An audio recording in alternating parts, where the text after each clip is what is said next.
Bueno, muy buenas tardes para todos. Nuevamente bienvenidos a otra sesión de nuestro curso victimario, cómo y por qué elige una víctima. Desde la última sesión venimos trabajando el tema del delito sexual. Hola, Mercia Alejandra.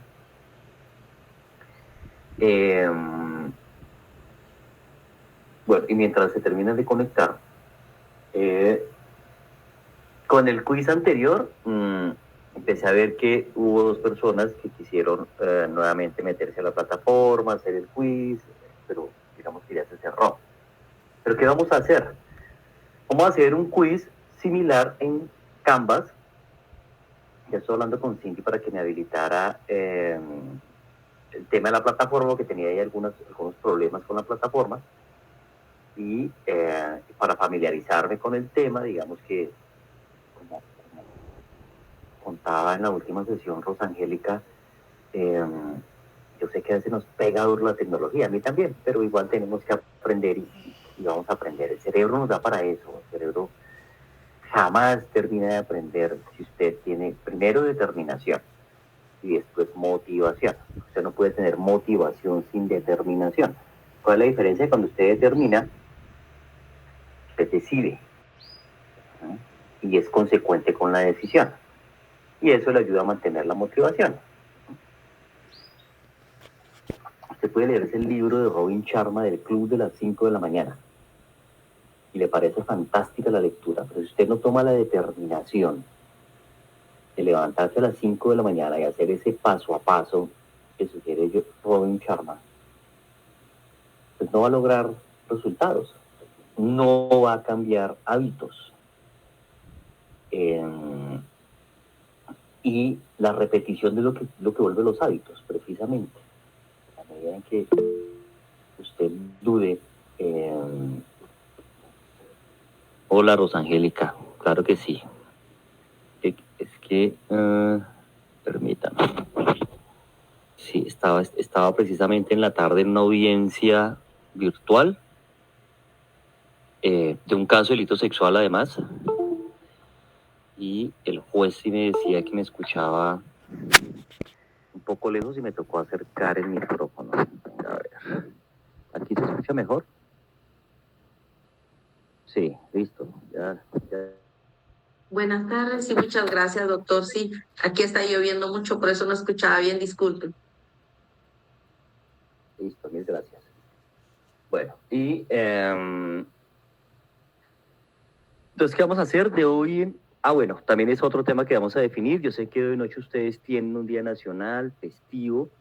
A mí me sugirieron el 16, pero yo tengo inconveniente el 16, un inconveniente grandísimo, y es que desde hace unos meses se viene promocionando acá el seminario sobre el último libro de Garavito,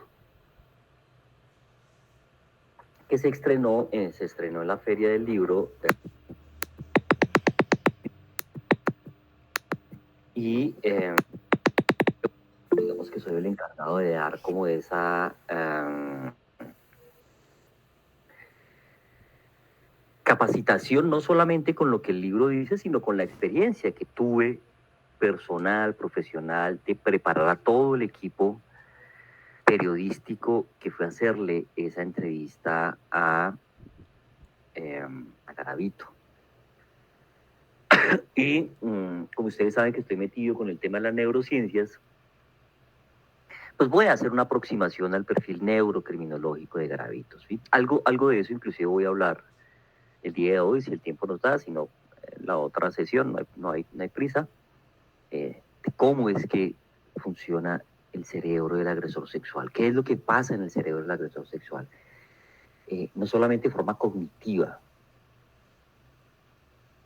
sino a nivel neurofisiológico. Pues Angélica levantó la mano, escucho. ¿No? ¿Se le fue la manita? Ok. Entonces, la propuesta es, no puedo el jueves, no puedo el 16. La propuesta es si hacemos la clase normalmente el 15, o sea, depende de lo que ustedes me digan. Podemos democráticamente hacerlo si levantan la manita y están de acuerdo con que de la misma hora hagamos la sesión, pese a que yo sé que es un día festivo para ustedes, ya está claro.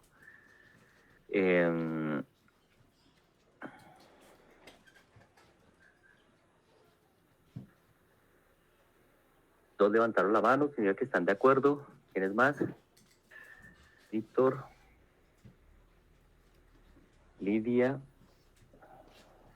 Cristian, muy bien. Veremos la fila.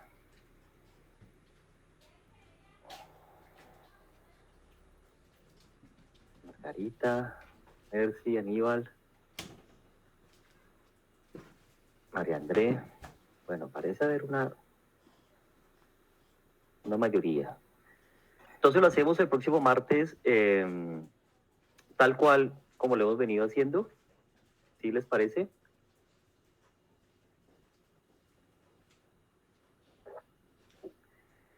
Leslie. Porque la otra sería, Leslie, porque sí me gustaría que estuvieran todos. Y si alguien tiene problema con el día, bueno, no importa en el sentido que podemos adelantar algo de clase.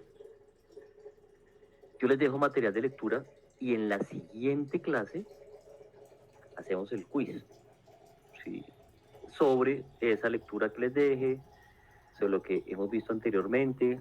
Incluso puedo tomar preguntas del quiz anterior, no le veo problema. La idea no es que se rajen, sino que aprendan, que por lo menos tengan claros algunos conceptos y algunos análisis en su momento, ¿sí? Entonces podríamos hacerlo de esa manera, ¿les parece? Hacemos la clase, así falte uno o dos, por la razón que sea, no le veo inconveniente. Dejo la lectura para que se pongan al día, una actualización de las diapositivas, y en la siguiente clase, que sería, ya miro acá calendario,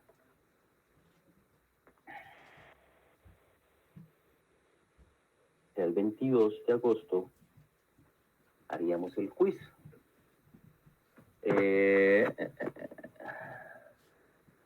Claro. Sí, sin duda. Disculpe la interrupción. Que sería, bien, Lidia, que sería ideal, en el chat me están diciendo que para el parcial para después, el parcial, por hacer el 22, la fecha. Lidia, la escucho. Sí, doctor, perdone, solo que mi internet está un poco inestable porque está lloviendo acá demasiado. Entonces, sí. El quiz que de la vez pasada queda sin efecto, digamos. Sí, sin efecto. Bien. Ay, gracias. Vamos a tomarlo como algo que uno acostumbraba a hacer en inteligencia cuando hacía evaluaciones.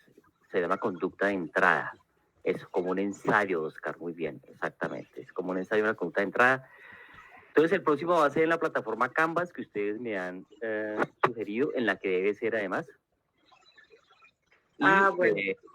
Pero el estilo es el mismo, entonces ya hay un aprendizaje, ¿sí? Sí, muchas gracias, doctor. El aprendizaje que le permite a uno, pues, precisamente, tener un conocimiento previo. Eso es lo que hace el aprendizaje. Alimenta la teoría de la mente. Entonces ustedes ya saben que viene un enunciado, 4 opciones de respuesta, y usted nada más hace un análisis y elige la opción de respuesta. Y listo. Aquí se califica de 1 a 10, estaba recordando, no de 1 a 5. Entonces, ¿qué vamos a hacer? 10 preguntas. De tal manera que cada una valga 1. Breves, sencillas, concisas, con Canvas. ¿Estamos? Listo, muy bien. Hoy tengo una invitada que se va a conectar a las 6 de la tarde de ustedes, 7 de la noche mías. Ella fue víctima de abuso sexual durante un tiempo, siendo niña. Hoy día es mayor de edad, por eso la traigo como invitada. No podría éticamente traer un niño para que diera su versión. porque tendría problemas no solamente éticos, sino legales, mucho más si no tengo un consentimiento informado de ambos padres y bueno, y ciertas características particulares, que además son de protección del menor, o sea, es entendible. Entonces, con gusto, Rosangélica, en eso estamos todos, hasta yo estoy aprendiendo.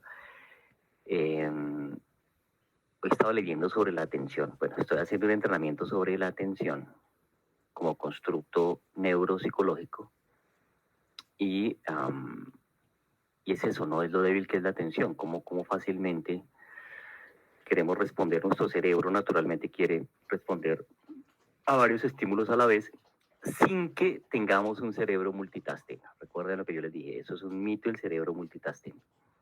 No es posible hacer 4 o 5 tareas a la vez y desarrollarlas todas plenamente. ¿Se puede colocar secuencialmente atención a 4 o 5 cosas? Sí, pero concluirlas todas, no. Eso es imposible, imposible.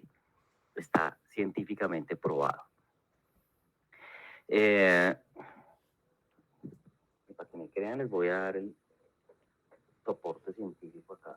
Por acá lo tengo. Les recomiendo este libro magnífico. Se llama La ciencia, la nueva ciencia de la atención. Es editorial Paidós, de la doctora Amici, una neurocientífica india, aunque formada en Londres. Súper interesante, sobre todo porque tiene precisamente el contenido de los estudios científicos. Ella tiene un laboratorio de evaluación de la atención a nivel cerebral. Por eso les digo lo que les digo. La nueva, lo estoy anotando en el chat, la nueva ciencia de la atención, doctora Amici ya.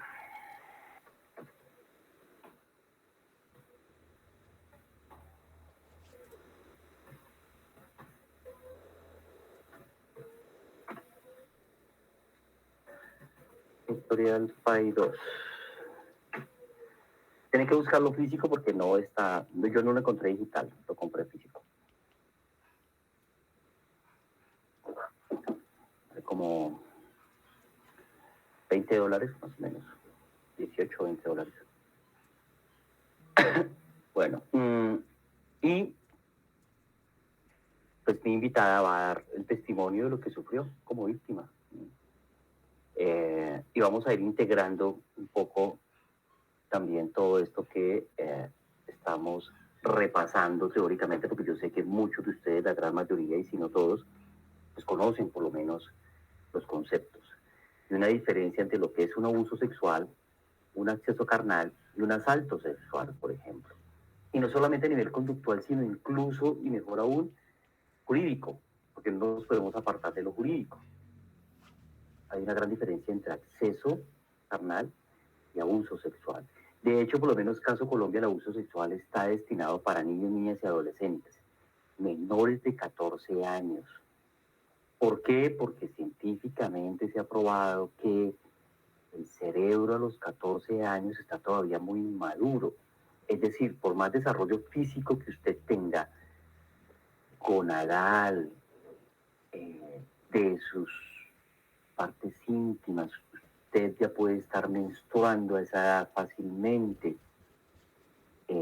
pues no está todavía capacitada ni capacitado para asumir la sexualidad y lo que eso implica. Por eso es delito. Cuando un adulto seduce a un menor de edad, si sea un adolescente de 13 años, así el adolescente parezca de 18, de 19, en Colombia es muy común, sobre todo en las zonas de los pisos más cálidos, es decir, más cercanos a nivel del mar, que las jovencitas miden unos 75, por ejemplo, ¿no? Unos 70, unos 80 algunas. Y son de contextura gruesa, formadas, sus senos, su trasero, sus caderas, y a veces por error de tipo, que en ocasiones puede pasar, en especial cuando el agresor es desconocido,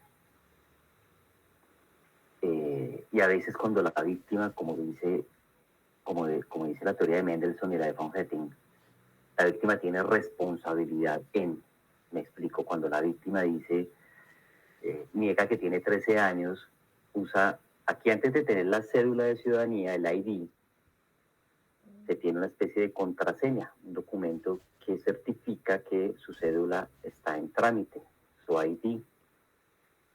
Eso se demora más o menos unos 6 meses. Usted se puede identificar con eso teniendo la mayoría de edad.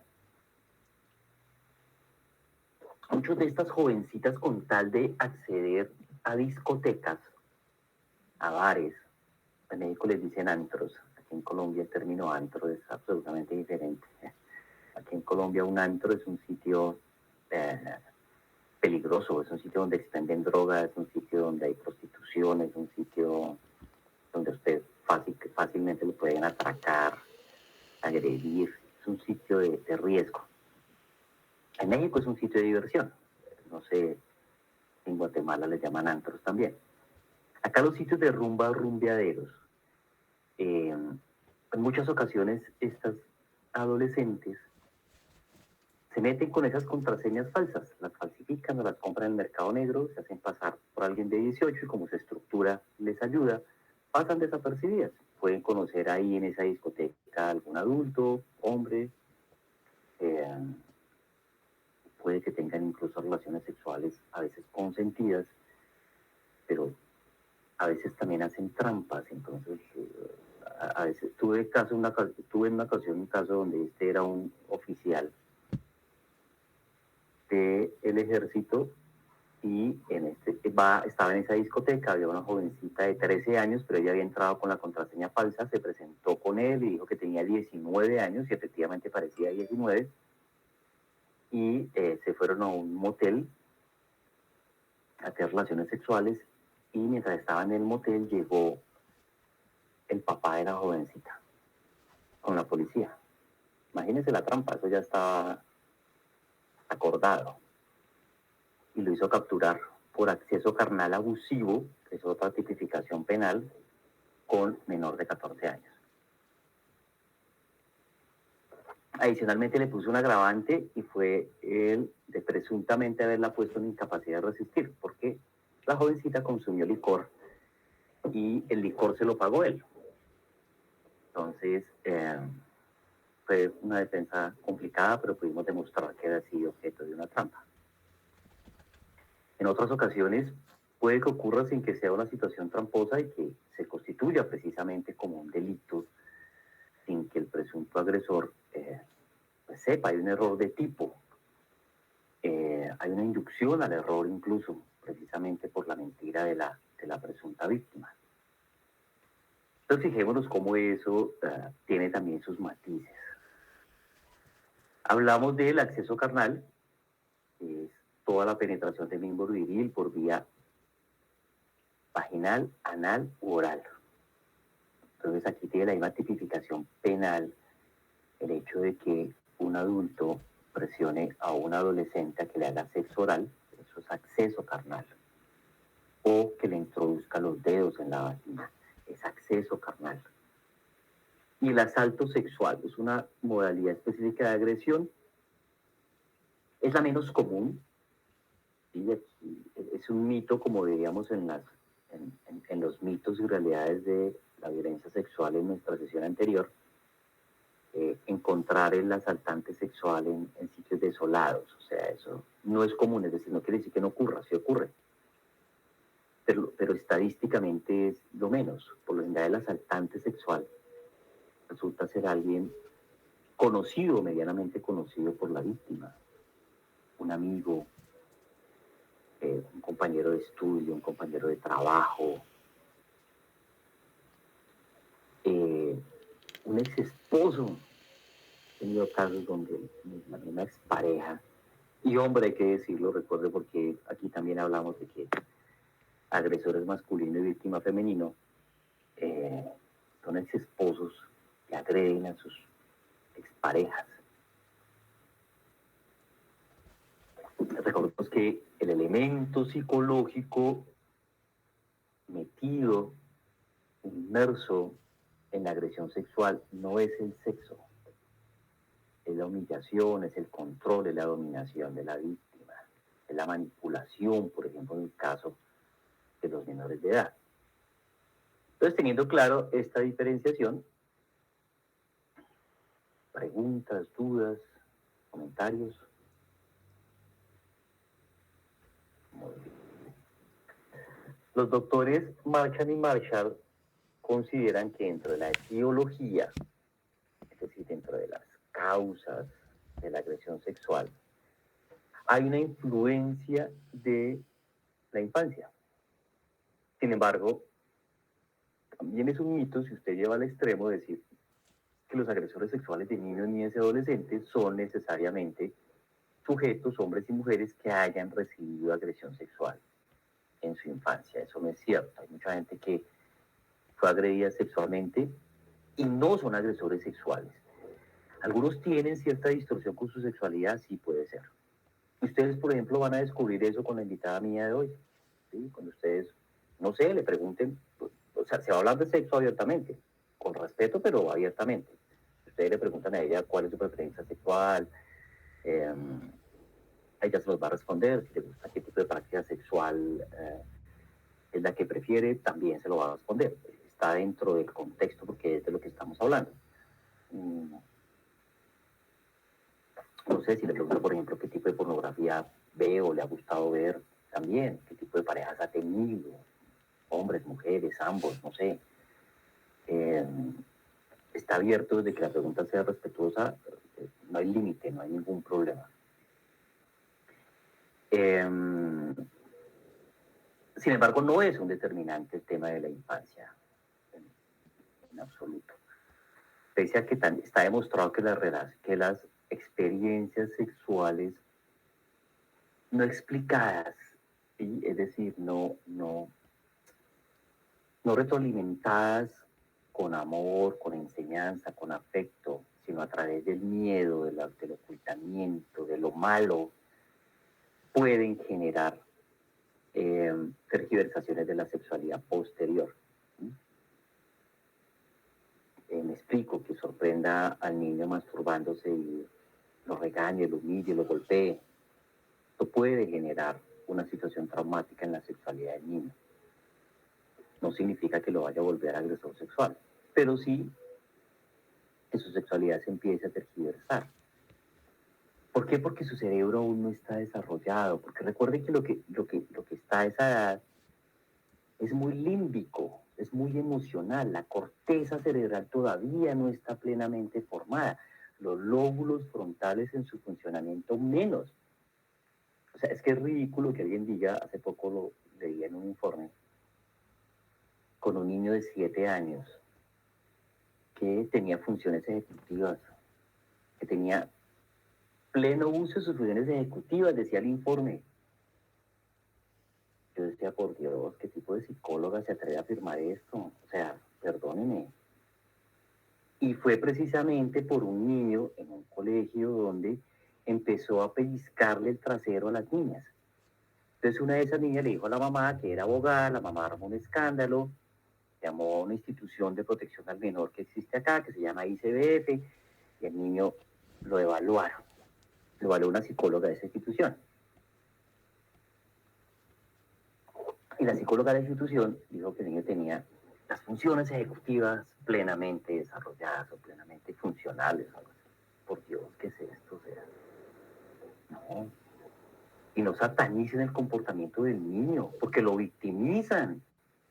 Un niño a esa edad no es un agresor, o sea, un niño de 7 años no es un agresor sexual, olvídense de eso. Es que ni siquiera un adolescente. Por eso a los adolescentes los tratamos de manera diferente, por eso ellos no son tratados como delincuentes, sino como transgresores.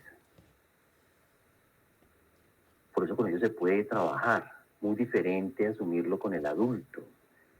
Entonces este niño de 7 años empiezan a hacerle esas evaluaciones, yo tengo que refutar esta evaluación, esta valoración que le hacen y decir, mire, es tan simple como un comportamiento de curiosidad del niño, natural, sin morbo, sin daño, sin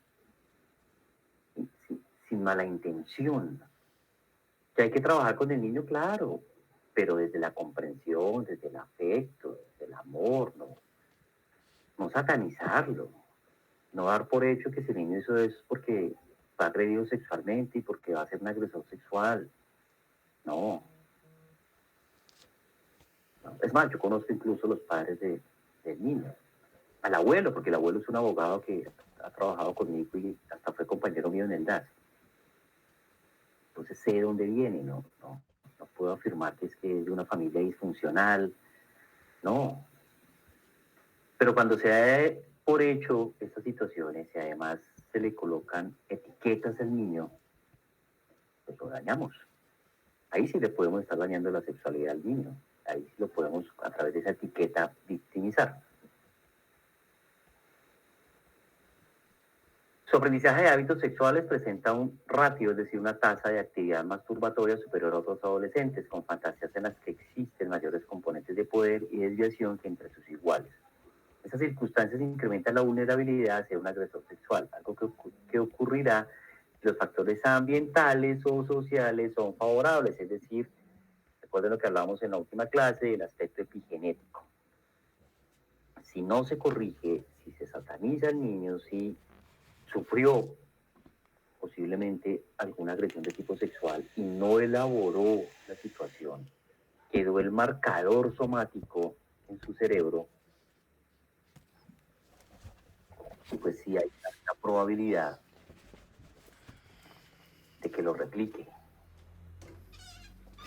Si además crece en un ambiente subnormal, donde no hay límites,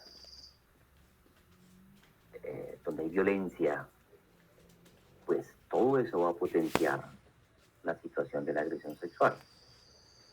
Bueno, habíamos hablado de esto, en realidad no hay un perfil inflexible del abusador, ¿no? Y de eso inclusive he hablado hoy en la sustentación que hacía ante un fiscal, que me decía que si no había un perfil absoluto del abusador, entonces mis hallazgos con relación a la defensa técnica que estábamos teniendo de un profesor no servían. Y lo tuve que corregir delante del juez y decir, usted se equivoca, o sea, la certeza no existe en ninguna ciencia, ni siquiera el ADN tiene una certeza, la medicina menos. El derecho ni hablemos, no hay nada más equivocado que el derecho, ni nada más subjetivo que el derecho. Por eso precisamente las neurociencias ahorita están trabajando en el tema del neuroderecho. Y dentro del neuroderecho están analizando cómo es que funcionan los cerebros del juez, del fiscal, de la defensa, de la representación de víctimas, de la procuraduría, de los familiares de la víctima y del acusado mismo, porque tiene mucho carácter subjetivo, porque está contaminado, porque no hay certezas, aquí no hay objetividad, aquí hay que trabajar con probabilidades. Pero las probabilidades que yo ofrezco son científicas, son técnicas, era lo que le explicaba. Le decía, uno de los elementos diferenciadores son distorsiones cognitivas. No la encontré en el análisis y en los hallazgos psicométricos que hago yo del acusado. Otro, elementos de inestabilidad emocional, no los hay. Otro, consumo de pornografía infantil, no la hay. De hecho, es tanto el nivel de sinceridad, para decírselo de la manera más sencilla, que él me dice, sí, yo vi, está casado, la esposa de él es profesora, yo veía pornografía con mi esposa para tener las dos relaciones sexuales, pero era con ella. Era pornografía de adultos, y no era pornografía violenta, no era nada bizarro. No tiene problemas en el consumo de alcohol, que a veces, recordemos que el consumo problemático de alcohol en especial tiene también implicaciones cerebrales, neurológicas, y desinhiben, es decir, afecta los lóbulos frontales, en especial el dorsolateral, que es el que nos mantiene en la parte fría racional y hace que el control inhibitorio se desate. Por eso muchos tocamientos, muchos elementos de sexualidad contra niños, niñas y adolescentes los hacen algunos adultos bajo efectos del alcohol. Eso no es gratis. Y no es culpa del alcohol. Es un cerebro que está enajenado por el consumo problemático de alcohol. Ha habido varias tipologías de agresores sexuales. Yo quiero traer un par de tipologías a colación. Esta de los doctores Koshen, es un judío, y Gore y Birham, aunque son fíjese, de los años 80, finales de los 80 y mediados de los 80, siguen teniendo una gran relevancia. A mí me gusta mucho porque lo que se ha avanzado en tipología, pues va a lo mismo. ¿Sí? Como precisamente en victimología, tomar algunos elementos de von Hetting y de Mendelssohn que aún tienen sentido. Entonces habla de un agresor sexual inmaduro, es inmadurez emocional, de un agresor sexual con tendencia depresiva, tiene relación directa con su autoconcepto, su autoestima. De hecho, hay estudios que muestran que muchos agresores sexuales integrados, que son la gran mayoría, integrados significa que tienen esposa, algunos incluso tienen hijos, tienen nietos, tienen una profesión, ¿sí? Muchas de ellas con cercanía a los niños, cuando son humillados por la pareja, cuando los tratan como losers, salen a agredir sexualmente. Por eso empieza a crear un circuito cerebral que facilita la agresión hacia niños, niñas y adolescentes. La agresión, recordemos que pueden ser tocamientos lascivos, puede ser exposición a pornografía, puede ser mostrar las partes íntimas, obligar a que se las toque, en todas esas modalidades. ¿Sí? O empiezan las fantasías, ¿no? Lo primero es la fantasía sexual, lo que él quiere hacer con el niño o niña. Y después lo que pasa por su mente pasa por su vida. Recuerden eso, es poderoso lo que pasa por la mente de uno y el riesgo que uno tiene de hacerlo.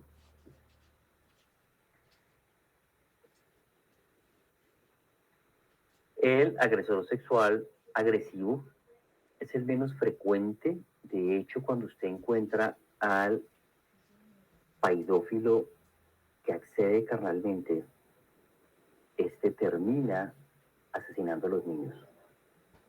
Pasa de la agresión al homicidio, empieza a tener la fantasía de acceder y matar.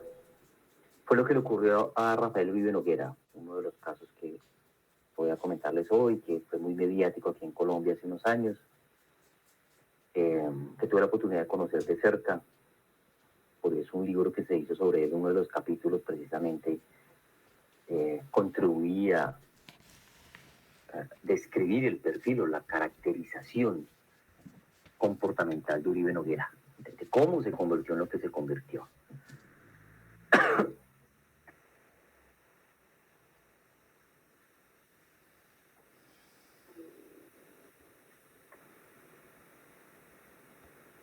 Según Howells, habla de una pedofilia situacional y una preferencial.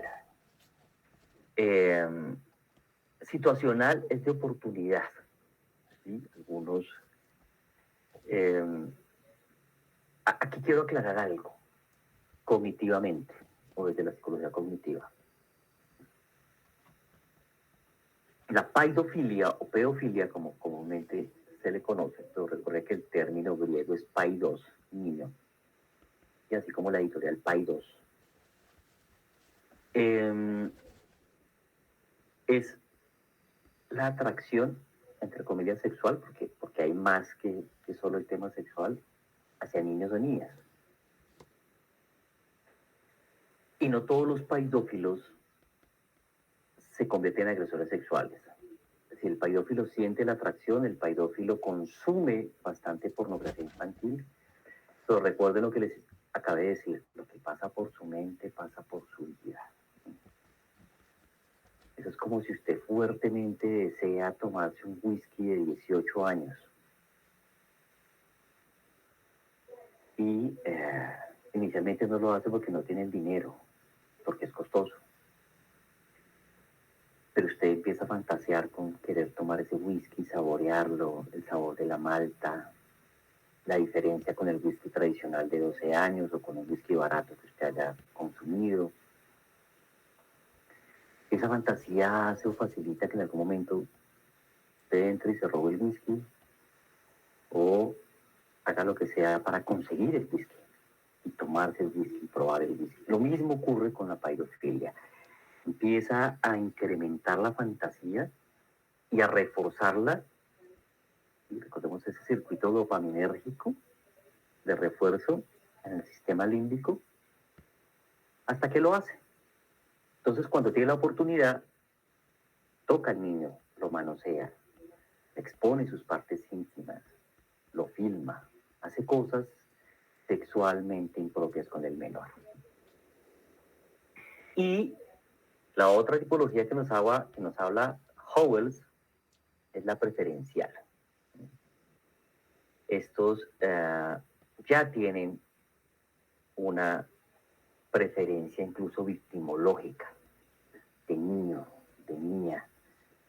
Sabe cómo le gusta, con ojos de tal color, o indiados, o de pelo negro, o flaquitas, gorditas. Hay una preferencia por eso. Y por lo general la preferencia está muy marcada por género. Difícilmente usted encuentra a un pedófilo que manosee niños y niñas.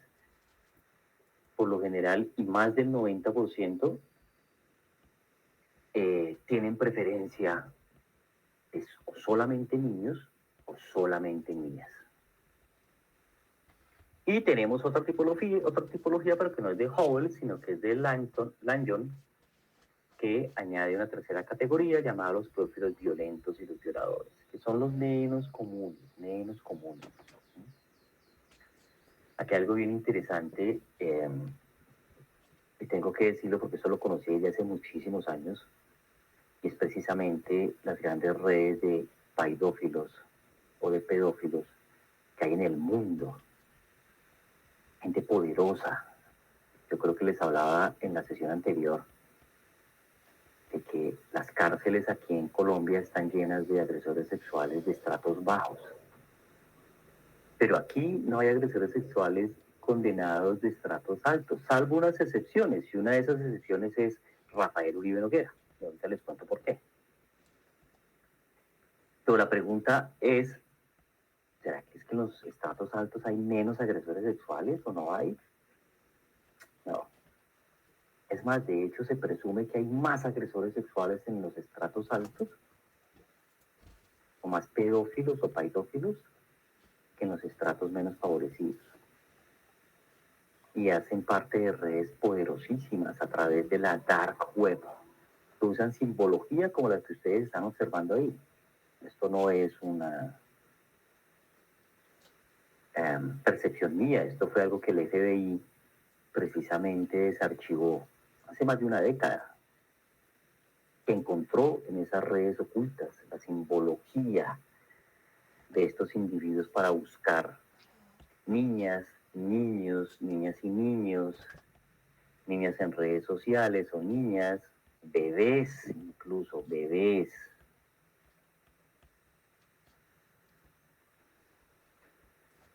Desde el 2007 está desclasificado este documento, fíjense, por el FBI. Algunos inclusive usan aditamentos, anillos, prendedores, dijes, con los cuales se identifican entre sí. Así como cuando uno pertenece o perteneció a alguna logia masónica, por ejemplo, pues uno tiene cierta simbología para saber quién pertenece o perteneció a esa logia y quién no. Y uno silenciosa y secretamente se da cuenta de eso o se identifica con eso. Lo mismo ocurre con los agresores sexuales. Hombres y mujeres, porque recordemos que también hay agresoras sexuales mujeres. Si no recuerden el drama de Dante.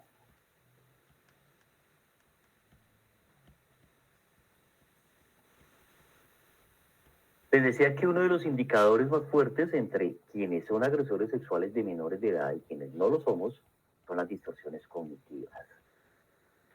Es decir, la manera como ellos piensan, racionalizan y conciben a la víctima. Ellos creen, por ejemplo, que las caricias sexuales no son en realidad sexo y por ello no se le hace ningún mal al niño, niña, adolescente. Ellos creen que el sexo mejora la relación con un niño, que a través del sexo el niño se puede enamorar de ellos o de ellas. Fíjense lo que decía la tía al sobrino en lo que escuchábamos en nuestra sesión anterior. Esta mujer le decía al sobrino, mira, yo quiero que digas que tú te enamoraste de mí. Es esa distorsión cognitiva, cómo se la quería imbuir a la víctima, convencerlo de eso. La sociedad llegará a reconocer que el sexo con niños es aceptable. Y hay un movimiento muy fuerte que dice que la pedofilia es una tendencia de género.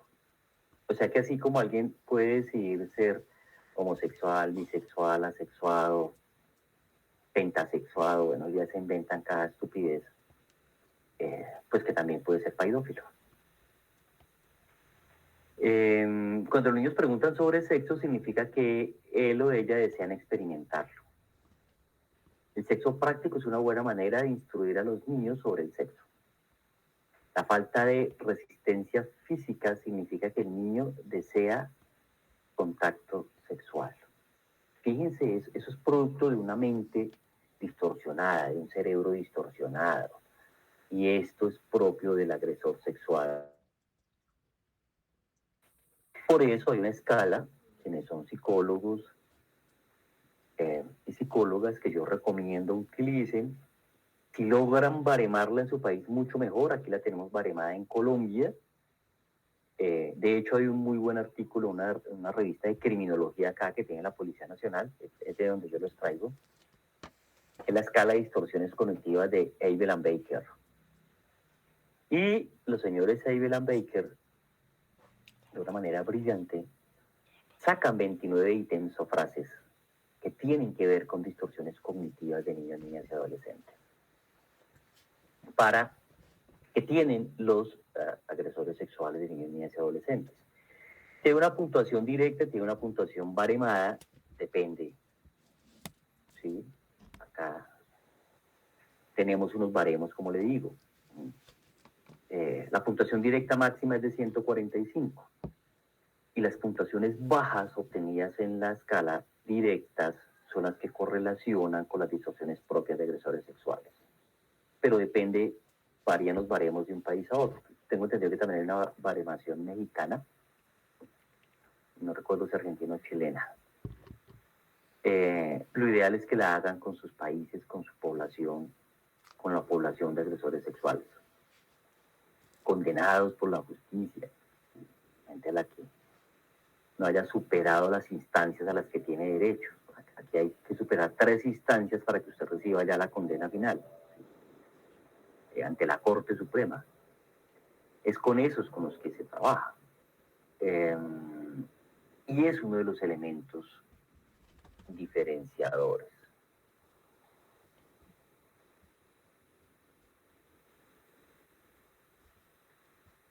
Pues vamos al tema de las mujeres agresoras. Preferencias por bebés. Este fue un caso que tuve la oportunidad de conocer, una niñera de una familia de una posición social muy buena. Tenían una casa muy grande a las afueras de la ciudad.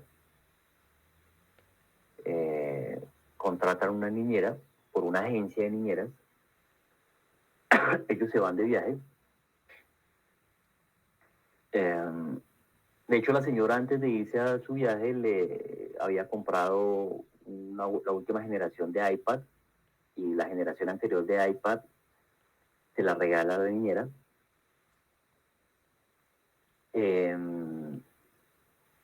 Y mientras ellos estaban de viaje y dejan a la niñera al cuidado de este bebé que tenía 14 meses. Ella le hace lo que ustedes observan ahí. Lo amarra, lo desnuda, le toma fotografías, amarra hasta el perro, a la mascota también lo fotografía y empieza a enviar esas fotografías a un sitio en Holanda, a un sitio de pornografía en Holanda, que monetizaba, por las cuales a ella le daban dinero a cambio. Ella incluso se toma fotos con el niño, haciéndole sexo oral al niño, y también envía esas fotografías. Es un niño que por la edad no tiene aún desarrollo cerebral de área de Broca ni área de Wernicke. Sus lóbulos temporales apenas están en desarrollo. No hay lenguaje oral ni escrito para comunicarse. Sí, se comunica a través del balbuceo, del llanto, es muy corto en sus verbalizaciones, por eso ella se aprovecha. Por eso pensó que seguramente que no iba a ser descubierta, porque la víctima no podía narrar lo que le hacía, ni entender, sentirlo sí, pero entenderlo no. Pero tuvo la mala suerte de que su iPad ella no lo había configurado bien y estaba conectado con la cuenta de la señora. Las fotos le aparecen a ella. Y tan pronto le aparecen a la mamá del niño, pues coloca la denuncia. Es privada de la libertad y es juzgada por delito sexual. Hoy día está condenada. De hecho, en este caso en particular, lo que yo hice fue hacer un perfil de ella para que la condenaran. Un perfil que diera cuenta que lo hacía de manera consciente, que además tenía un negocio, por lo que se había descubierto las fotografías que enviaba a Holanda, a una red de pedofilia, por las cuales recibía incluso un buen pago a cambio.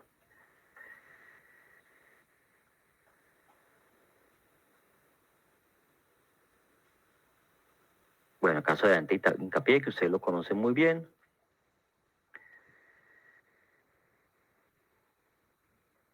Si nos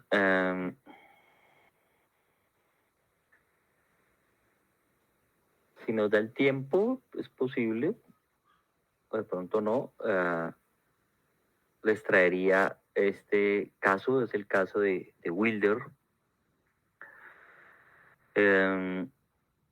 Wilder es un inmigrante venezolano en la época próspera de Venezuela, porque Venezuela incluso tuvo una época en que era mucho más próspero que Colombia. Es más, de hecho muchos colombianos acostumbraban a emigrar a Venezuela porque se ganaba mucho mejor. Las universidades eran de mejor nivel, la vida era mucho mejor allá y se ganaba en bolívares. El bolívar era una moneda muy fuerte en relación con el peso colombiano. Entonces Wilder tuvo una época muy buena, era modelo allá, un modelo de pasarela, es un hombre que mide más o menos 1,90, como ustedes lo ven. Y se involucra con una colombiana en una región fronteriza que es Cúcuta. Con ella tiene un niño. Con la situación de Venezuela, él viene a Colombia, tiene una situación muy difícil, tan difícil que él no conseguía ningún trabajo en el tema del modelaje, por lo que la mujer, mamá de su hijo, empezó a trabajar como webcam. Y como webcam, pues tenía unos muy buenos recursos. Sin embargo, en algunos de los trabajos que hacía como modelo webcam, ella involucra al niño con fotografías que, por respeto no muestro, pero son mucho más dicientes que las que están ustedes observando ahí, involucrando al niño en su trabajo, porque una mamá puede ser trabajadora sexual. De hecho, yo he evaluado mujeres trabajadoras sexuales que ejercen la prostitución, otras de mejor nivel que aquí en Colombia se les conoce como prepagos, que son acompañantes que ganan mucho dinero. Una noche, una prepago puede fácilmente costar $1.000.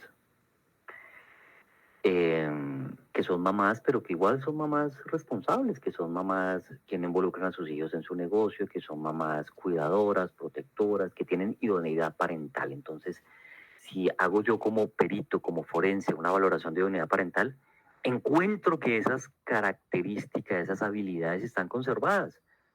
Y no hay ninguna razón ni para quitarle su hijo, la custodia de su hijo, mucho menos una patria potestad. Por el caso de esta mujer, el tema se desbordó.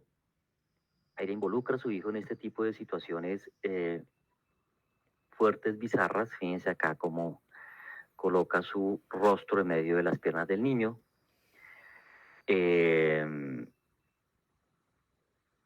Wilder se da cuenta de eso y empieza una lucha así como la de Dante por recuperar al niño y por quitarle la patria potestad. Ahorita tiene la custodia y sigue peleando la patria potestad del menor. Fíjense que las víctimas no necesariamente son mujeres, aquí también hay víctimas hombres, no solamente el niño, sino el papá que tuvo o que ha vivido esa situación.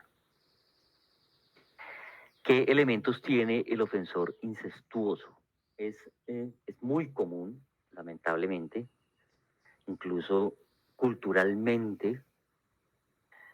Hay muchos casos de incesto y uno de ustedes lo mencionaba en nuestra sesión anterior, precisamente cómo de alguna manera se normalizaba esa situación donde la mamá fallece o se va o no está y deja al papá al cuidado de 2 hijas, 3 hijas, y este individuo empieza a tocar libidinosamente a la hija mayor, a convertirla como si fuera su mujer.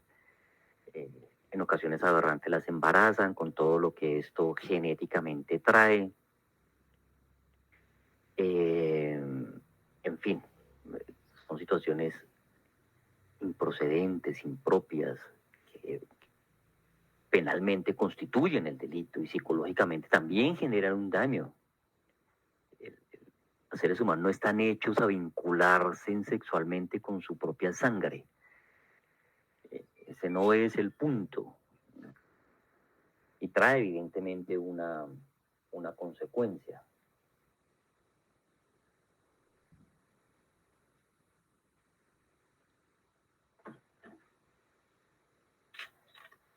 Entonces, es de los perfiles más complejos.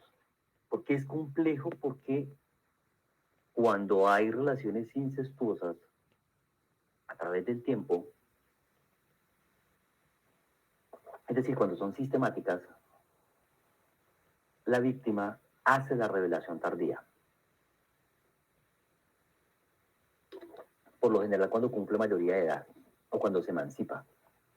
O sea que la revelación puede ocurrir 5, 6, 7, 8 o 10 años después. Y judicialmente empieza a resultar inverosímil. A veces no la creen. A veces incluso la cuestionan. Le dicen, pero si su hermano, su papá, su abuelo la venía abusando hace tantos años, ¿por qué no lo denunció antes? ¿Por qué ahora? Cuando no hay evidencia física, por ejemplo, cuando no hay evidencia biológica, sino solamente testimonial. Y se cuestiona y se revictimiza con base en eso también. Sospeche de una revelación tardía de un asalto sexual, por ejemplo. Me explico, de un par de conocidos o amigos que fueron a una fiesta, salieron de la fiesta, él la agrede sexualmente y ella lo denuncia 4 o 5 meses después. Ahí tal vez sí nos puede generar cierta duda, lo cual no significa que no sea real, pudo ser. Hay víctimas que sufren tal proceso de negación, de shock, que necesitan elaborar la situación para poderla expresar y en especial para denunciarla. Pero en casos de incesto, es común que las revelaciones sean tardías.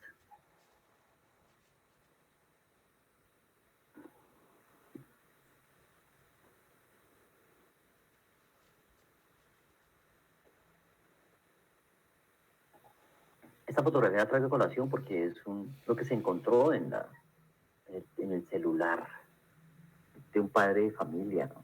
A que su hija lo acusaba de tocamientos lascivos, sexuales. Fíjense las páginas que consultaba, ¿no?, de pornografía, family porn, pornofamilia, enseñando a su hija a X cosa, Japanese porn, todo era de pornografía infantil. Y esto evidentemente pues, lo compromete, correlaciona con eso. Fíjense que pasa por su mente, pasa por su vida. Poder entender eso.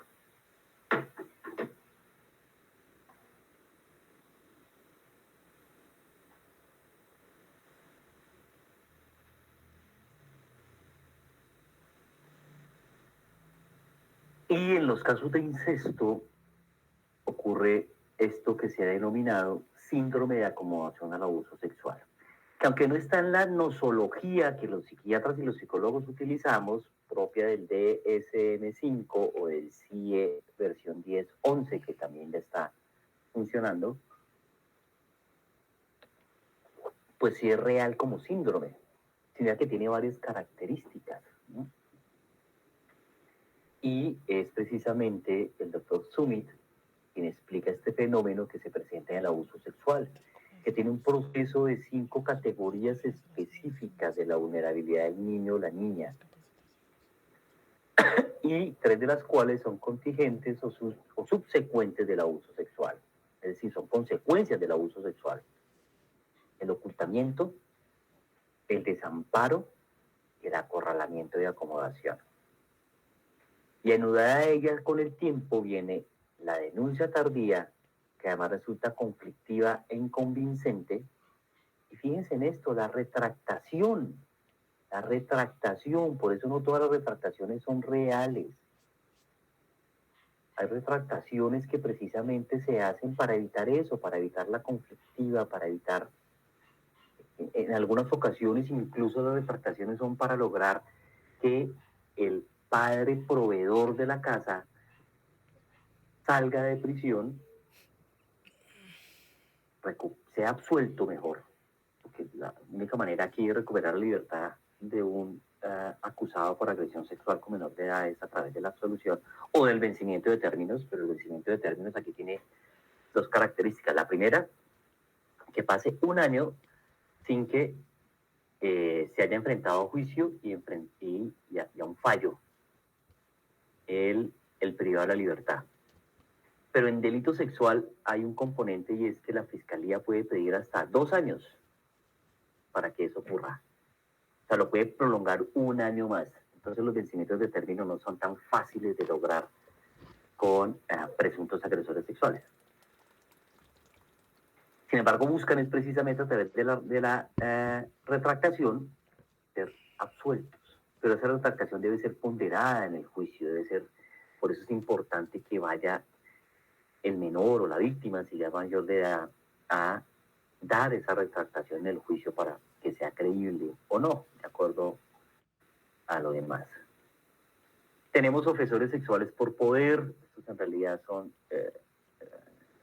agresores sexuales de mayores de edad en su gran mayoría.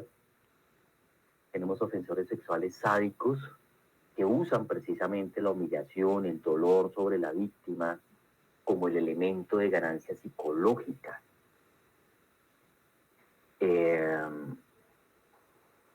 Tuve un caso de era un holandés, de apellido Krippen, aquí en Colombia, que tenía un negocio muy grande de casas de cambio.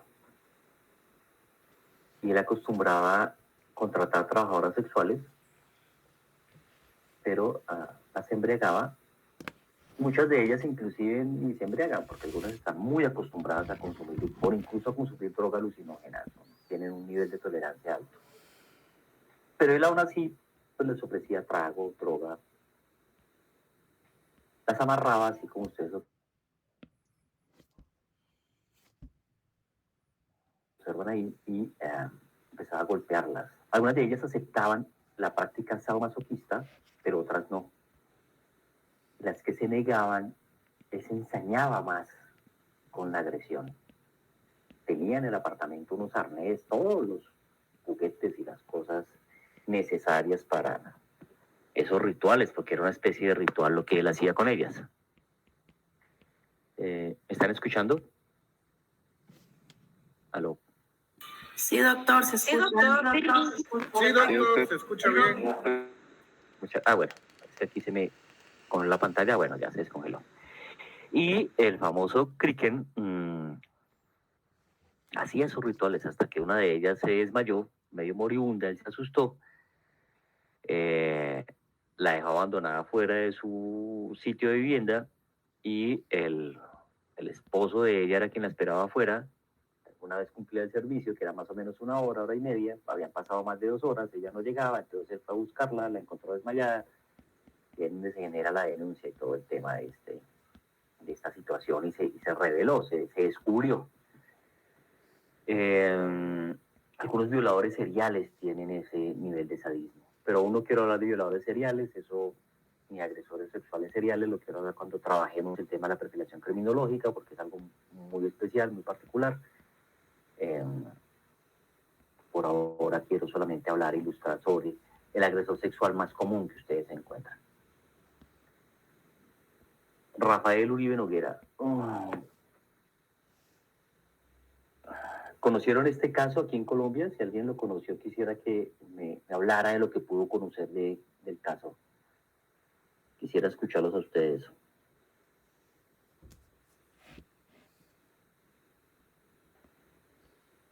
Mientras mi invitada se conecta, o no sé si ya estás ahí en el público, Natalia.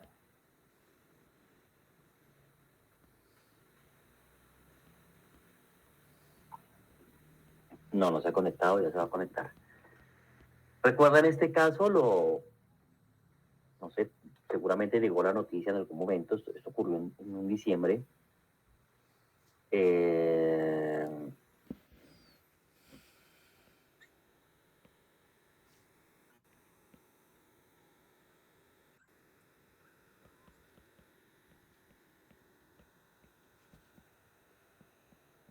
¿Lo recuerdan? ¿Alguien lo revisó? Que quisiera compartirlo con nosotros.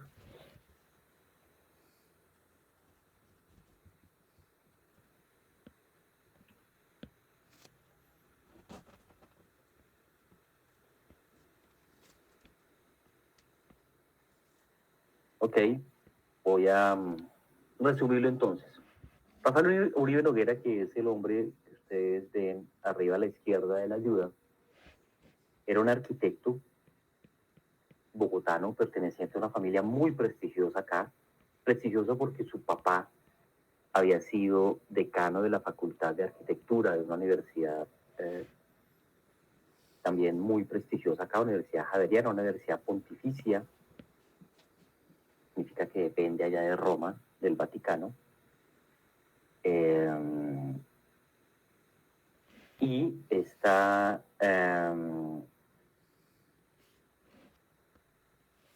hombre tenía unos antecedentes interesantes, particulares.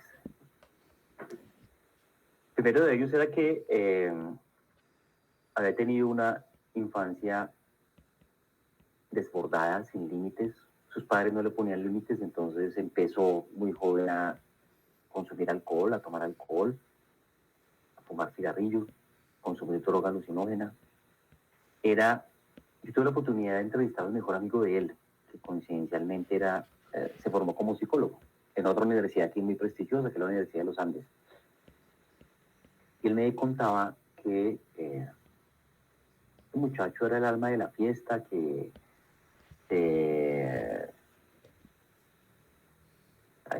está Natalia, que era el alma de la fiesta, que básicamente era quien gastaba el licor, quien hacía unas fiestas inmensas, desbordantes, tenía el dinero suficiente para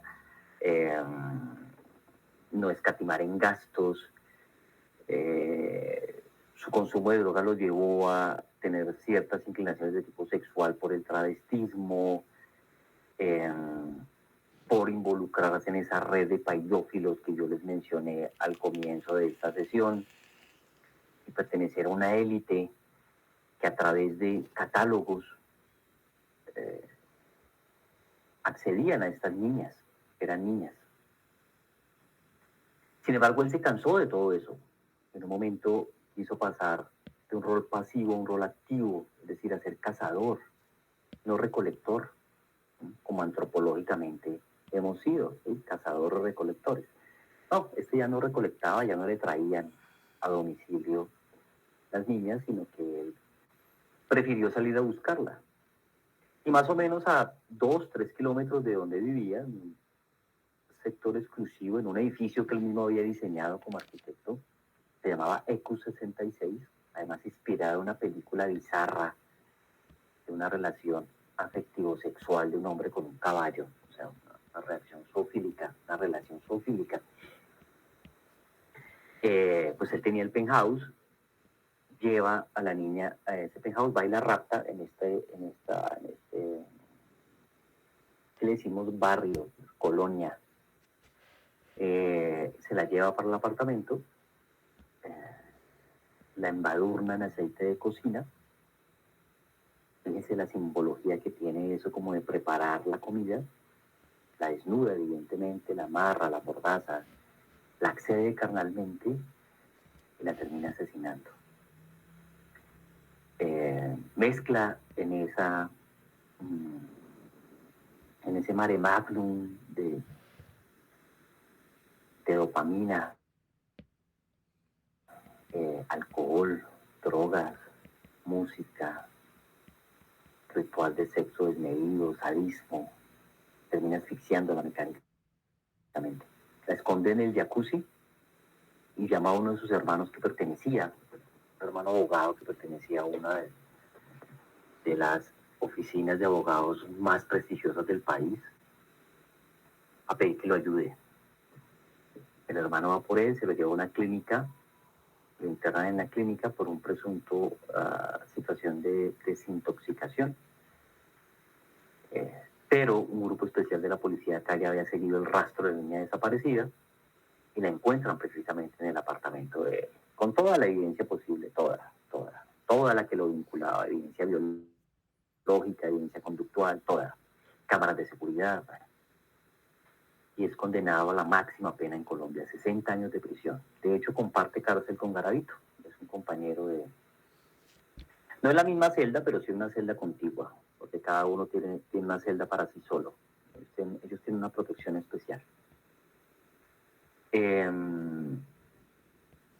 Y es la pregunta que hizo que un individuo aparentemente estructurado, de buena familia, se convirtiera en el monstruo que se convirtió.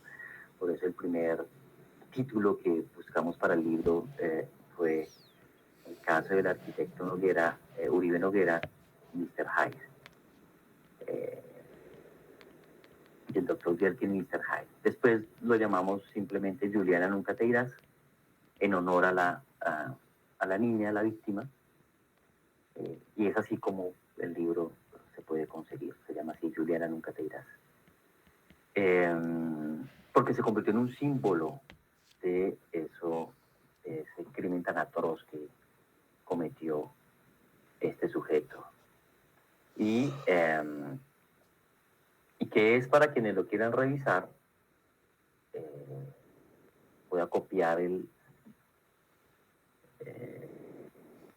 video que hay en YouTube, muy corto, donde precisamente hablo de ese perfil criminológico de Rafael Uribe Noguera. Con esas características de predador, de cazador, de un hombre que no conoció límites, que se excedió en los consumos de droga alucinógena, de alcohol, que eso sin duda tuvo injerencia en sus lóbulos frontales. Lamentablemente él nunca permitió que se le hiciera una tomografía axial computarizada ni una resonancia magnética para haber conocido internamente cómo es que su cerebro estaba operando. Pero pues no era tampoco descabellado ni irreal pensar que tenía esas atrofias a nivel de su sistema límbico, de su amígdala, en especial de sus lóbulos frontales. Por eso cruzó los límites de esa manera desbordada. Ahí les estoy copiando en el chat del video de YouTube para que tengan la oportunidad de revisarlo. Por ahora y en el tiempo que nos queda, quiero darle paso a mi invitada. Natalia, por favor, enciende tu cámara. Buenas noches para todos, doctor. Tengo un pequeño fallo técnico con la cámara, no me deja activarla. Ok, no hay problema, yo creo que con tu voz está bien. Bueno, Natalia, estábamos hablando incluso antes de que ingresaras de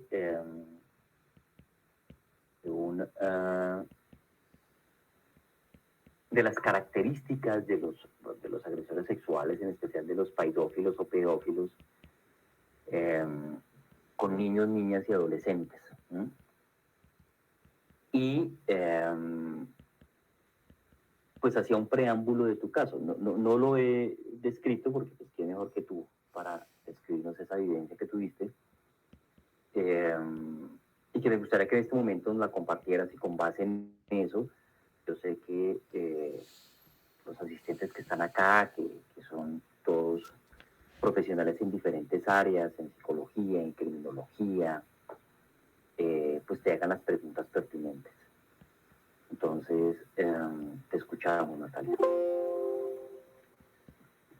Buenas noches para todos, mi nombre es Natalia Gualteros. La situación fue más que nada presentada cuando yo estaba a la edad de alrededor de 4 o 5 años. Esta persona es mi padrino. Es un señor que en su momento tenía alrededor de unos 40, 45 años quizás. Mis padres, por temas laborales, pues ellos eran vecinos de la casa de mis padres y mis abuelos. Pues por temas laborales siempre tenían que dejarme con ellos. Ellos fueron mis cuidadores, mis padrinos. Ya en el tiempo que yo duré en esa casa, este señor, muchas veces tenía tocamientos conmigo durante mucho tiempo. Esto fue alrededor de más o menos, yo recuerdo más o menos que fue como un año que duró así el tema. Él siempre era más que nada con tocamientos hacia la parte de los senos, a veces en la vagina y demás. Muchas veces me hacía comentarios como: si usted le dice a su mamá, yo la mato, yo le pego, amenazas que se presentaban recurrentemente. Claramente, pues, al ser una infante, pues uno va a tener temor, no va a querer hablar, y quizás también a ser juzgado por los mismos padres, que digan que uno es mentirosa y demás cosas. Por ende, pues nunca lo hablé. El tiempo fue transcurriendo, yo empecé a tener conductas de como miedo hacia los hombres. Ya yo empecé a tener 12, 13 años, le tenía miedo a mi papá, no me podía acercar a él, a mi abuelo tampoco. Este señor, al vivir al lado, justo al lado de la casa de mis padres, muchas veces lo que hacía era, él me veía, me tomaba, me montaba el brazo sobre los hombros, me tocaba un seno delante de mi madre y nunca se daba cuenta. Y se le puede llamar como un tipo de soborno, me daba como un tipo de billete como para que yo no dijera nada. Y así transcurrió el tiempo.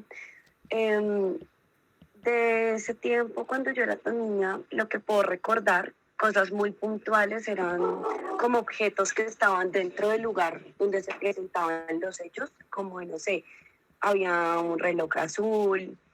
Él siempre permanecía en una habitación muy oscura. Él en ese momento trabajaba en seguridad y él tenía como un tipo cortina, como en cuerina. Claramente, pues el sitio se hacía muy oscuro y no se veía mucho, pero pues él siempre estaba así. Son como cosas muy puntuales que se recuerdan, porque pues también era muy niña. Yo hablé esto con mi familia hasta hace 2 años. Tengo 23 años en este momento. Lo hablé alrededor de los 20. Se habló en un momento de una discusión. No fue que yo tomara la decisión de hablarlo. Cuando se habló no se actuó, no se hizo nada. Mi padre no hizo nada, mi mamá tampoco. Sin embargo, digamos que uno queda fracturado en muchas formas. Y eso acarreó que yo, al tenerle como cierta fobia a los hombres por los tocamientos, no quisiera tener una relación más con hombres. Entonces, de ahí en adelante, cuando empezó a transcurrir eso, ya después de los 15 años, yo ya empecé a tener una relación homosexual. Y así transcurrió. Intenté muchas veces volver a tener contacto con hombres. Es complicado, es difícil, porque inclusive el tema de estar cerca a mi padre es muy difícil. Es muy complicado estar, no sé, en bikini o algo así, porque me siento acosada sin que lo haga. Igual lo que resalto son temas que, aunque uno trate de salir adelante, como se dice, queda uno fracturado para siempre.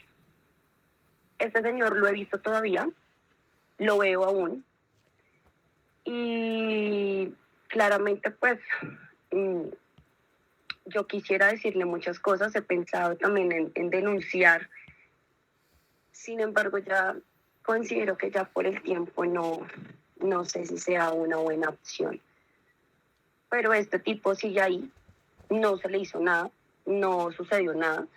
Y él sí tiene contacto con más menores, porque me doy cuenta que ingresan allá, viven allá. Intenté hablar en su momento con que era su esposa, mi madrina, y detonó como una discusión peor. Entonces, como que el tema se dejó ahí. Preguntas para Natalia.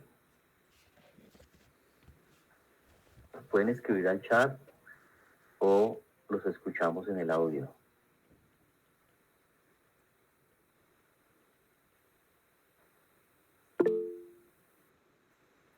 Angélica.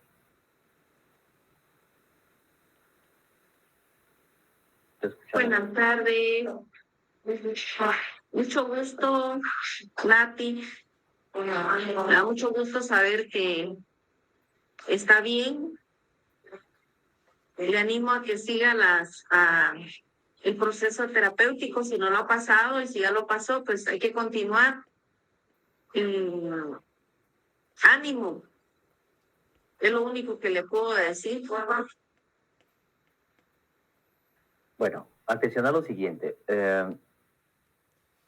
Nosotros queremos tener información confiable, dura, como digo yo. Pues debemos evitar dar cosas por hecho, ¿sí? Natalia no nos ha hablado de un proceso terapéutico como tal. Entonces esa sería una de las preguntas. ¿Natalia ha estado en algún proceso terapéutico por esta situación? ¿Con psicólogo, con psiquiatra, con alguien similar? No he hablado únicamente con un profesional, pero no he llegado a realizar ningún tipo de terapia ni nada relacionado. Ok. ¿Cuántas relaciones de pareja has tenido? ¿Relaciones homosexuales o en general? No, en general. Relaciones he tenido alrededor de 4 máximo. No he tenido más. Ok, de esas 4, ¿cuántas han sido homosexuales? 3. Y la relación heterosexual, ¿cómo fue? Es decir, tú nos estabas contando en un comienzo que tenías cierta repulsión hacia los hombres, perfectamente comprensible, incluso cierto resquemor estar en presencia de tu papá en situaciones que para ti son incómodas o han sido incómodas, pero cómo eso de alguna manera se logró manejar en la relación heterosexual. Realmente no se llegó a lograr, porque digamos que esta persona yo le expresé mucho tiempo después, duramos alrededor de un año, y me sentía igual, incómoda todo el tiempo, me sentía acosada, y pues me tocó al final expresarle lo que estaba sucediendo, y por ese motivo no pude continuar, o sea, no se pudo llevar a cabo. Uh-huh. No fue posible. No se pudo llevar a cabo significa qué? Que yo no pude, no tuve la posibilidad o no pude, digamos que tener con esta persona, con este hombre, una relación estable, porque yo no estaba estable. Sí. Yo no estaba estable y claramente tuve que ser muy transparente con esta persona, muy clara.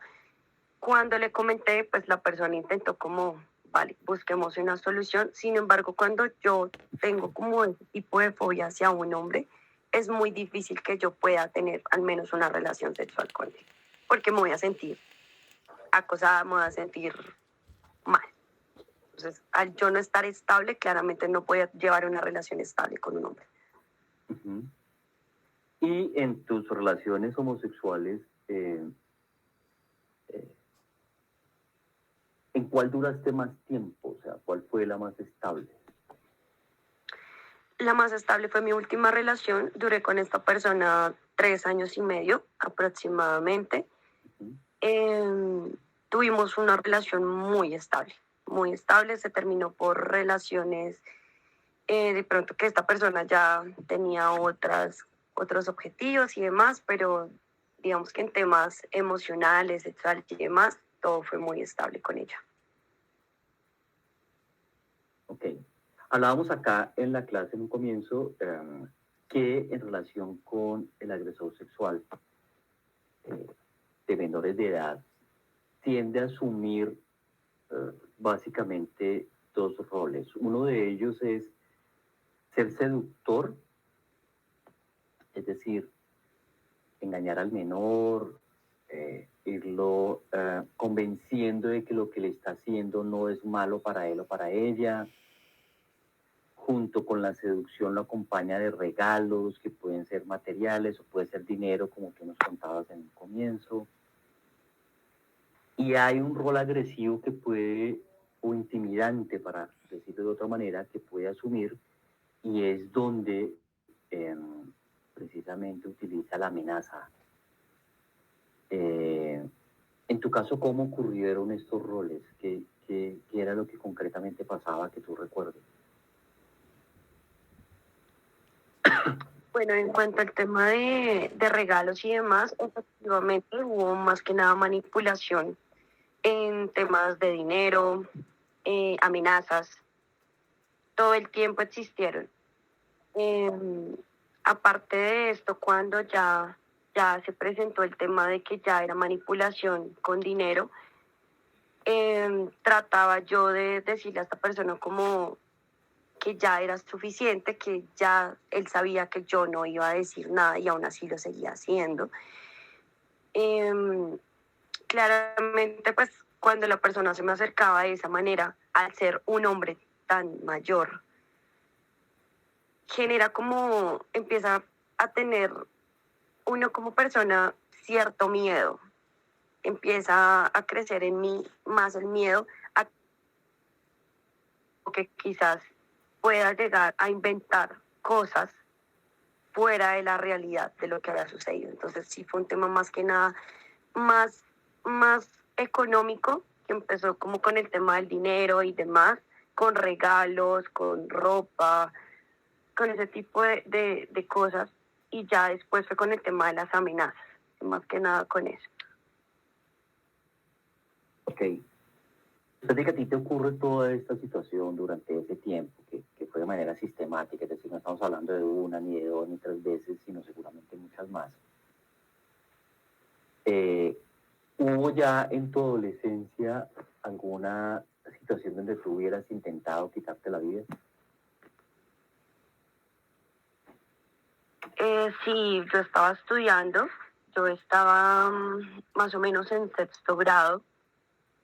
Intenté una vez cortarme las venas. Lo que pasa es que digamos que este tema, cuando tú eres adolescente y no lo puedes hablar o no tienes la valentía de poder sentarte y hablarlo, llega a frustrar. Cuando tú no puedes hablar, te llenas y te llenas de lo que no puedes expresar. Y sí, lo intenté. Intenté cuando estaba estudiando cortarme una vez las venas. Sí, lo intenté. ¿Alguna vez hiciste alguna actividad extrema que hubiera puesto en riesgo tu vida, es decir, donde no te hubiera importado tu vida? No, es así, no. ¿Alguna vez incursionaste en el consumo problemático de alcohol o de drogas alucinógenas? Yo empecé a consumir alcohol alrededor de los 13 años, ya en mi adolescencia, 13 años, empecé a consumir mucho alcohol, acompañado de cigarrillo durante muchos años. Esto fue más o menos como alrededor de la edad de los 17, casi 18 años. Mis padres, por estar claramente en su trabajo, en sus quehaceres y demás, pues no estaban muy por enterados de lo que sucedía, pero sí, fue muchos años en los que duré consumiendo mucho alcohol y cigarrillo. Ok. Pregunta en el chat que si piensas continuar con la denuncia. Gracias por la pregunta. Lo he contemplado, sin embargo, no sé si por el tiempo que ha transcurrido pueda llegar a ser eficiente la denuncia. No sé si yo la realice en este momento, si pueda servir de algo. No sé si realmente puede haber algún tipo de solución. Y si la realizaría, sería más que nada más que por mí en este momento, por la edad que yo ya tengo, sería más que nada por las menores que están, digamos que expuestas en este momento. Pero sí lo he pensado, lo he considerado. Ok, muy bien. Aquí desde hace 2 años hay un decreto firmado por presidencia que aprobó la imprescriptibilidad en delitos sexuales contra niños, niñas y adolescentes. ¿Qué significa eso? Que cualquier persona, adulto o adulta, que haya sido víctima de delito sexual, siendo menor de edad, puede denunciarlo cuando quiera. Eso no le prescribe. ¿Sí? No hay un tiempo de prescripción para la denuncia del delito. Esto no fue obra nuestra, esto lo copiamos de Francia, que fue el gestor a nivel internacional de ese tipo de decretos, de muchos hombres adultos en especial, que habían sido víctimas de delito sexual en su juventud, en su niñez, que ya después de haber inclusive sacado una carrera profesional, tener familia, tener estructurada aparentemente su vida, decidieron denunciar, unirse y protestar para tener cabida en ese sentido. Entonces, digamos que el caso Colombia sí se puede hacer. Bueno, hay más preguntas. María André pregunta, ¿fue liberador comentarle a tus padres de la situación de abuso? Profe, ¿me lo puede repetir, por favor? Te está preguntando si fue liberador comentarle a tus padres de la situación de abuso.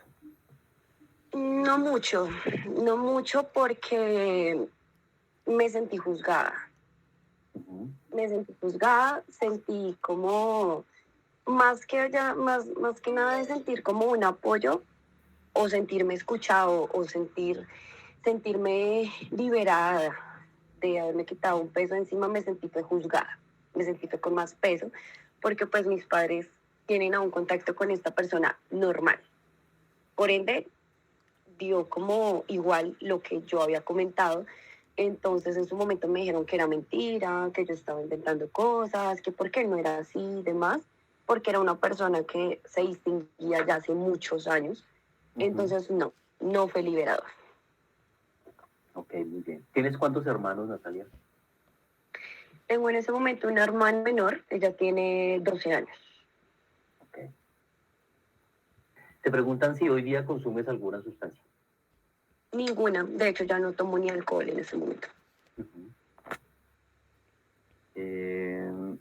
Graciela te pregunta si lo habías hablado con alguna amiga o amigo antes de revelarlo con tus papás, esta situación que te pasó. En su momento lo conversé con esta persona, con el chico que había intentado estar. Él sí supo, le conté, él fue una persona de gran apoyo, pero adicional a esta persona, nadie más. ¿Con tus parejas homosexuales lo llegaste a contar alguna vez? Con mi expareja lo comenté, ella estuvo un tiempo, ya, pero fue más que nada cuando ya estábamos próximas a terminar la relación. No fue en detalle, sin embargo, sí estaba enterado un poco del tema. Ok. Te pregunta Leslie si has pensado en ir o en asistir a algún grupo de apoyo. En este momento ya no me afecta tanto como hace un tiempo, como hace unos años. Sin embargo, sí lo he pensado, sí lo he considerado, porque sigue pasando el tema de que estoy cerca de algún hombre y me siento como acosada. Entonces sí es un tema que siento que debo solucionar, que debo buscar apoyo para mejorarlo. Más que todo para mí, si en algún momento llego a tomar la decisión de volver a estar con un hombre, pues estar bien y estar estable y poderle dar una relación estable a esta persona. Sí lo he considerado y sí lo estoy haciendo en este momento, lo estoy intentando buscar. Muy bien. ¿Alguien levantó la mano? ¿Alguna otra pregunta para Natalia? ¿Duda?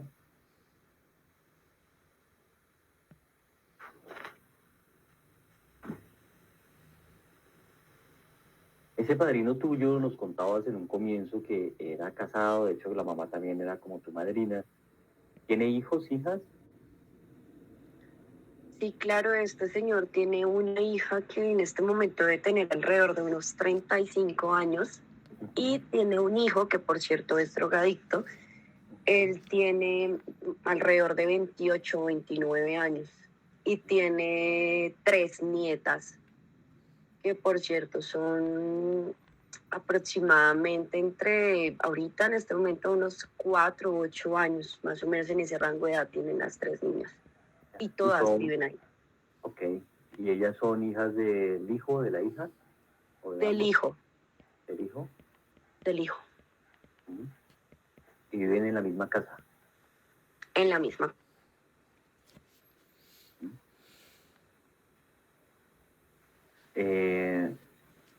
Si habláramos de sintomatología con eso que te ocurrió,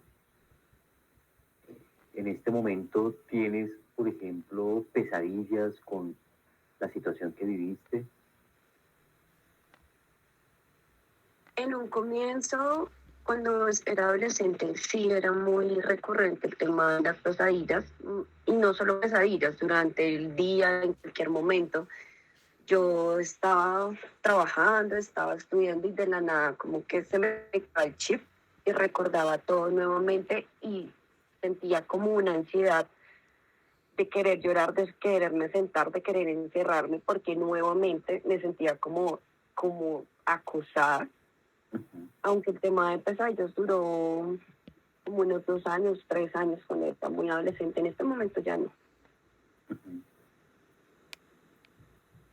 ¿Alguna vez sentiste la necesidad de acariciar a alguna niña, algún niño? No, jamás. No.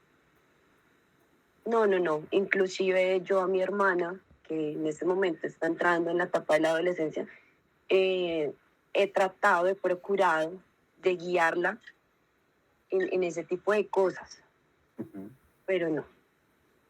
¿Se lo ha pensado? No. Ok. ¿Cómo ha manejado tu familia tu inclinación sexual?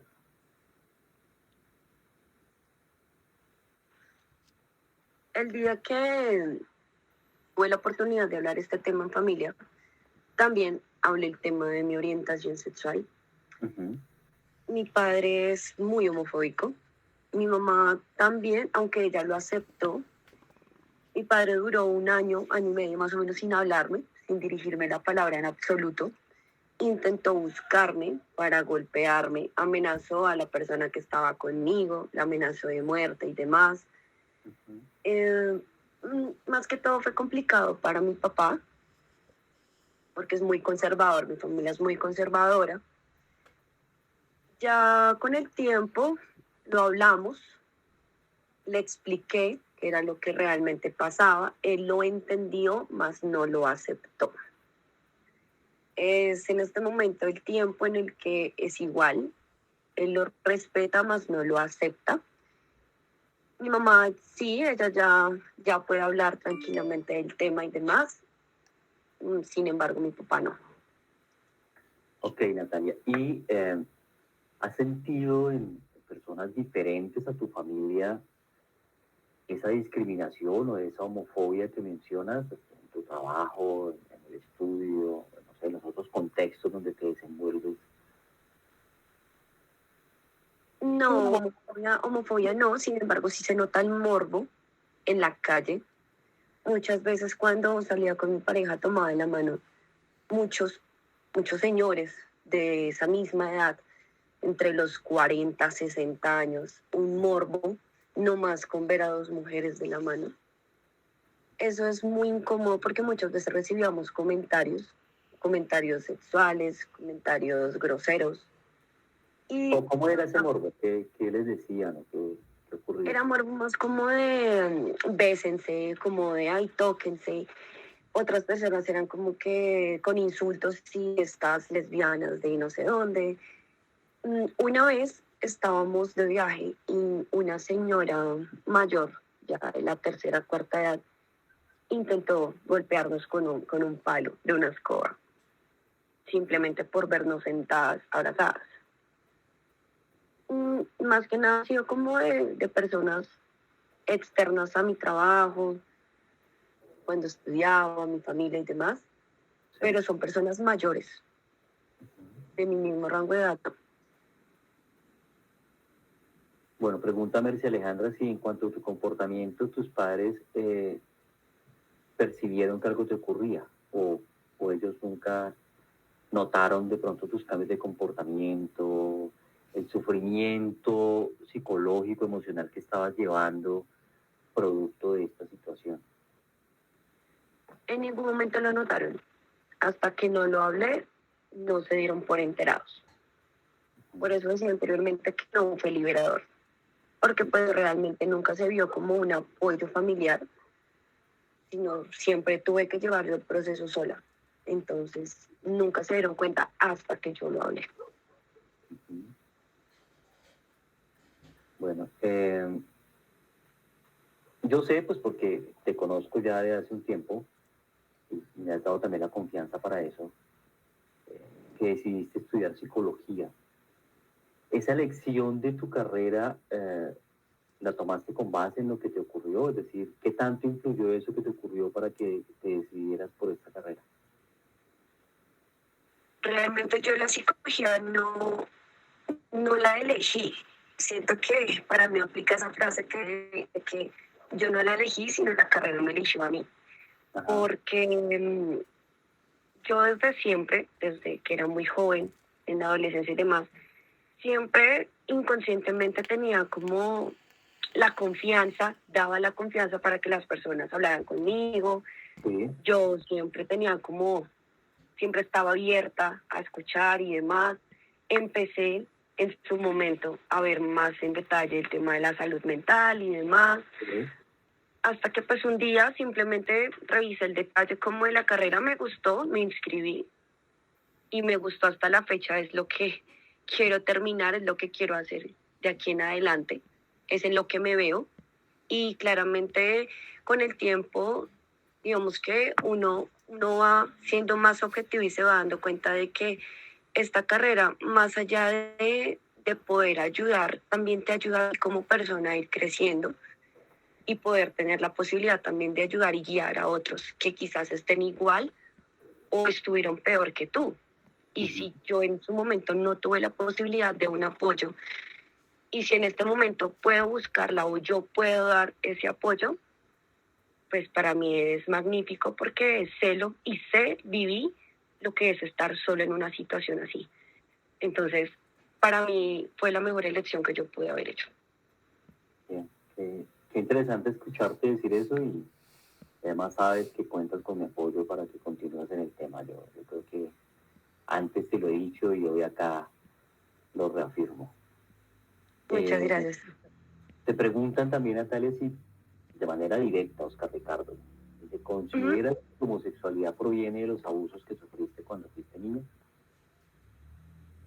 Sí, sí, claro, por supuesto, porque el tema de que yo haya tenido como cierta fobia al estar cerca a cualquier hombre, eso detona en que yo pierda total interés sexual, emocional en un hombre.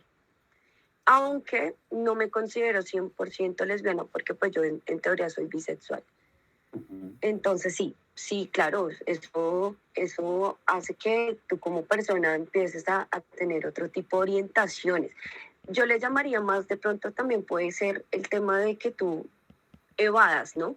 Que no te des como la oportunidad también como de conocer otra persona u otro hombre, porque no significa que todos sean igual, aunque ese tipo de escenarios sí hacen que tú como persona te cierres a la banda a querer conocer una persona del sexo opuesto. Y sí, creo que eso detonó que yo tomara la decisión de ser homosexual en su momento. Muy bien. Rosangélica dice, ¿puedes decir cómo detectar o darnos cuenta de que un menor es víctima de un adulto, víctima de delito sexual? O sea, con base en en tu experiencia, efectivamente. Sí, yo puedo decir que es muy sencillo de identificarse. Por lo general, cuando tú como niño empiezas a tener situaciones así, primero te empiezas a aislar, no hablas mucho. Sí, por ejemplo, en mi caso, yo no podía mostrar ni siquiera mis brazos. Tenía todo el tiempo que tener chaquetas, buzos, no podía mostrar absolutamente nada de mi cuerpo porque me sentía observada. No podía estar muy cerca de los hombres de mi núcleo familiar. Por lo general, yo alrededor de los 10 años empecé a tener más gustos masculinos en cuanto a mi ropa, a vestirme más como un niño, a verme cada vez más tapada. Le empezaba a tener como cierto mal genio a los hombres, siempre quería golpearlos. Ya si ¿Practicabas hablamos algún deporte a esa edad, Natalia? ¿Cómo? ¿Practicabas algún deporte a esa edad? Ciclismo. Ajá. ¿Qué otro deporte has Sí. practicado? Hasta el momento practico natación, ciclismo lo dejé ya hace unos años, voleibol y en ocasiones fútbol. Ajá, ok. Bueno, esto lo pregunto por lo siguiente.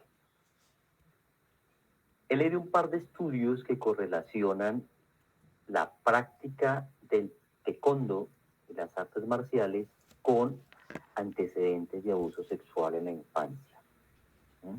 No es tu caso, pero hay una correlación bastante interesante entre el aprendizaje y las habilidades en defensa personal, tipo jiu-jitsu, taekwondo y todas las variantes, y el abuso sexual. Y es precisamente por lo que tú nos has dicho, ¿no? Es una forma de alguna manera de defenderse, de inconscientemente posicionarse en que esto no me va a volver a pasar y si me quiere pasar o alguien se va, a exceder conmigo, pues que yo me pueda defender de la mejor manera. Muy bien. ¿Alguna otra pregunta, duda, comentario que ustedes tengan? Los escuchamos, los leemos en el chat, por favor, en el tiempito que nos queda. Bueno, Mercy dice, ¿en un futuro piensas dar alguna charla a los padres de familia en cuanto al abuso sexual en los niños o cómo notar que están siendo abusados? Sí, claro, por supuesto. Yo, después de que finalice el pregrado, el posgrado y demás, sí he pensado en dar charlas, por supuesto. Y Ya lo estás más haciendo. allá de... Esto ya es muy, muy ilustrador, claro, desde tu experiencia, fíjate todo lo que nos ilustras. Créeme que por más conocimiento que tenga yo en el campo del delito sexual, porque tú misma sabes que manejo, pues uno no logra transmitir esa información sensoperceptiva, esa información de la vivencia, ¿ves? Esa información desde la víctima, que es básicamente lo que yo quise traer acá, precisamente con tu testimonio y con tu vivencia. Sí, ¿Alguna claro, otra sí. pregunta? ¿Sí? ¿Alguna otra pregunta, duda, comentario? ¿Algo más, Natalia, que tú nos quieras compartir, que de pronto nos hayamos preguntado, que tú consideres importante nosotros debamos saber? Sí, doctor, sí. Yo creo que más allá de poder, como profesionales, guiar o poder fomentar el abuso y demás, es prestar atención a los menores que tenemos cerca, a nuestro núcleo familiar. Porque muchas veces, muchos de estas personas que intentan manipular y demás, narcisistas y demás personas, son tan buenos manipulando a los menores que no nos damos cuenta de que realmente están mal de lo que pasa. Prestar más atención a los niños, a las acciones que tienen, a cómo actúan, cómo hablan, cómo dibujan, a todo. Porque son niños y los niños son como una esponja y absorben todo lo que ven, todo lo que escuchan. Entonces, más allá de como profesionales enfocarnos en los padres, también enfocarnos un poco en la atención hacia los menores. Porque en este momento, en el siglo que estamos, la tecnología nos está, perdón la expresión, pero nos está arrastrando y en especial a los menores. Así es, de acuerdo, Natalia, eso es innegable. Yo creo que los males, los trastornos, todas estas situaciones de abuso, de daño psíquico contra los menores de edad los está favoreciendo las redes sociales, la tecnología, sin lugar a dudas. Eso no lo dudo. Hay una última pregunta, dice María Andrés, ¿cómo manejas la ansiedad de que tu familia tenga una relación con el abusador, especialmente teniendo una hermana menor? La relación de mis padres con esta persona es igual que siempre ha sido la misma. Sin embargo, cuando yo noto ese contacto entre mis padres y esta persona, honestamente me da mucha rabia, siento impotencia, me siento ignorada por parte de mi familia, no siento apoyo, me sentí juzgada. Y con el tema de mi hermana, yo con el tío siempre muy transparente, he tratado de ser muy clara y de tratar de guiarla en las cosas que no debe permitir si las que tiene que hablar. Por más difíciles que sean, hay que hablarlas. Y como manejo la ansiedad, hasta la fecha hay momentos en los que aún tengo momentos de ansiedad complicados. ¿Cómo los manejo? Con terapias. En momentos tengo que ir a terapias. Es un proceso que me enorgullece porque no todo mundo toma la decisión o la valentía de querer aceptar lo que está pasando, de abrazar el problema y querer solucionar el problema. Entonces, lo estoy haciendo en este momento. Hay ocasiones en las que aún me sucede, no tan recurrentes como antes, pero sí suceden todavía. Es un proceso como todo, va disminuyendo cada vez más, claramente con mi mismo apoyo, con mi misma formación. Bueno, Natalia, mil gracias por haber asistido a esta invitación. Mil gracias por abrirte con todos nosotros y contarnos y sobre todo responder a nuestras preguntas sobre esta situación que te ha ocurrido. Es muy posible que dentro de ese quiz pendiente les haga alguna pregunta en relación con el caso de Natalia y con lo que es propio de los abusadores y de la dinámica del abuso, para que lo tengan en cuenta. Bueno, terminamos acá. Nos vemos Dios mediante el próximo martes, misma hora, mismo sitio. Feliz noche para todos. Y mil gracias, Natalia. Muchas gracias a todos por el tiempo y por la invitación. Con gusto. Gracias, doctor, y gracias, Natalia, muy amable. Gracias por su testimonio. La admiro. Ánimo.